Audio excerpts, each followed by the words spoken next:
Hi everybody, I'm Pretty the Plant Lady, and I'm smiling like a goofball because I just found the first monarchs eating the hairy balls. Look, I know, Gomphorocarpus. It's just that hairy balls is the one common name that I think is more fun to say than the botanical.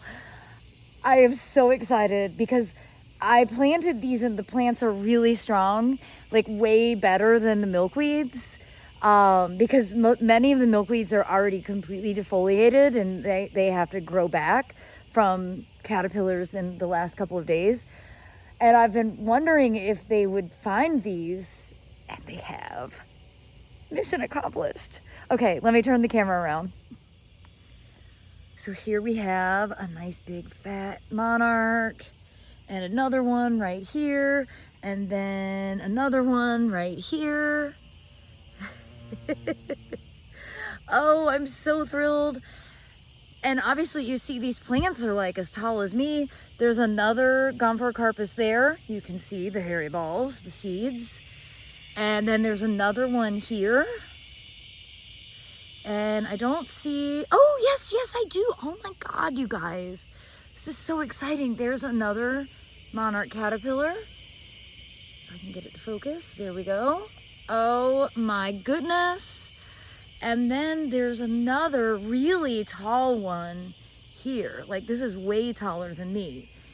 And I don't see any caterpillars on this one yet. But that is great news. Oh my gosh, I'm so excited. And so just to show you, you see this is Asclepius proper. And you see they ate everything. But this should reflush. But they ate that whole plant, this whole plant. There are more in here. Let's see. Where are they? I was gonna say they haven't found this one, but guess what? There's one right there. Oh, I hate that this won't focus. And just to show you, here are some milkweeds that have just been self-sowing, but they have not been touched. And what's interesting is that these aren't covered in aphids either. And I had somebody on Facebook bring up a really interesting point that wild monarchs they aren't as tender, I guess, because they are ingesting aphids and aphid poop and stuff, because most of the time the Asclepius has aphids on it. I don't quite understand why these ones are so clean, but it's just an interesting thought. I don't know if that's scientifically accurate, but it's possible. And I had a whole bunch on this milkweed here at the front door. And you can see, like, they ate the foliage, but they didn't eat all of it. And then, and I'm hoping there are more, but this is the only one I've found. I have a chrysalis.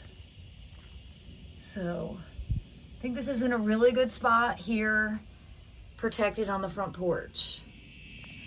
So I do have milkweeds planted in other areas on both properties that haven't been touched yet. And so if I find more and I'm worried that there isn't enough, I'll just move them. Because at this stage, I feel like it's a very interactive experience to have this many monarch caterpillars. I haven't had this many. I don't know that I've ever had this many. Here in central North Carolina, we're not really on their migratory path. And so we don't traditionally have as many in general as you see in other parts of the country. But this is really, I'm very encouraged. I'm very, very, very encouraged by this. Wow. I mean, I always have a good swallowtail presence. But that's because my native woodland is full of the native trees that they love, that, you know, and it's their habitat. But this does go to show that building the native garden is definitely helping support the monarch caterpillars. So I'm really excited. All right, everybody. I hope that you'll be inspired by this. And as always, thanks for watching and happy gardening.